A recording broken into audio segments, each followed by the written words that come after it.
Over the past decade, work hasn't just increased or intensified, it's changed shape.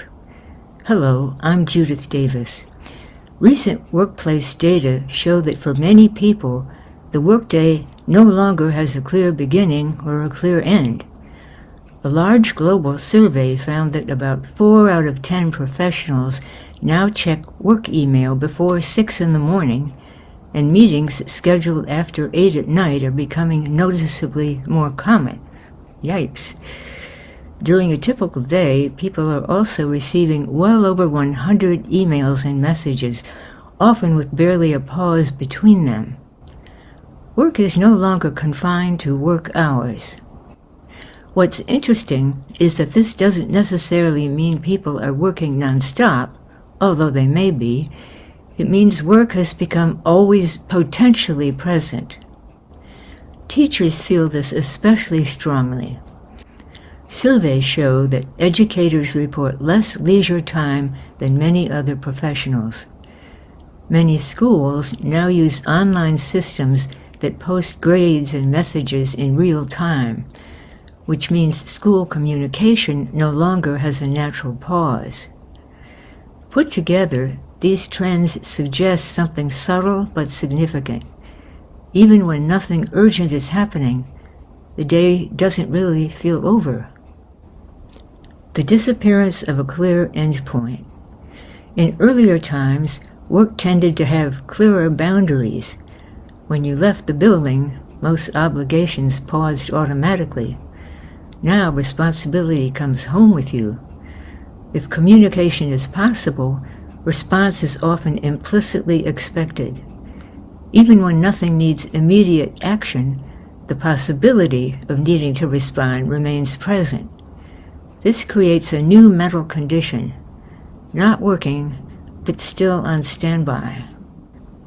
Research shows that responding to work messages outside normal hours makes it harder for people to mentally detach from work because their minds remain partly engaged even when the workday is officially over.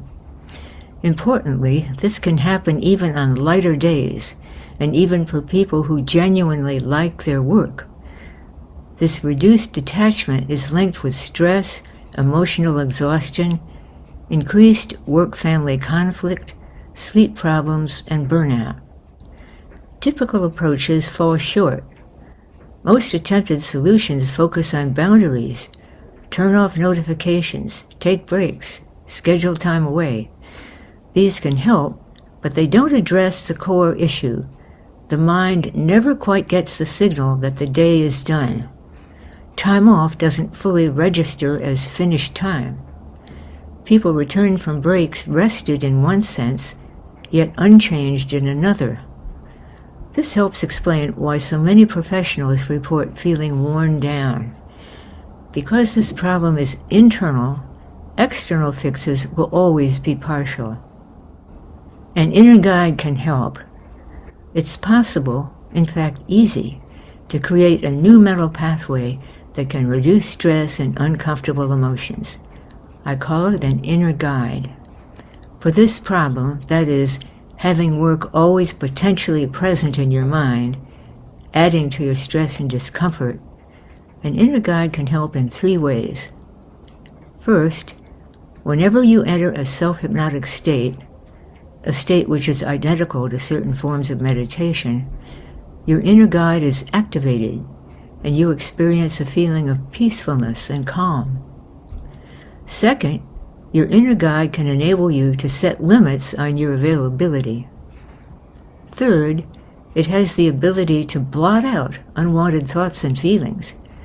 We call it a negative hallucination when you don't perceive something that is there, as opposed to a positive hallucination during which you perceive something that isn't there.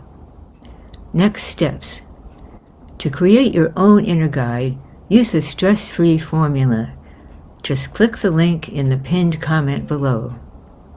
If you already have an inner guide and would like to join our online community for well-being, a community dedicated to supporting individuals who are using the inner guide in their lives, just email me. at drdavis@emotionalcomfort.com, and I'll send you the link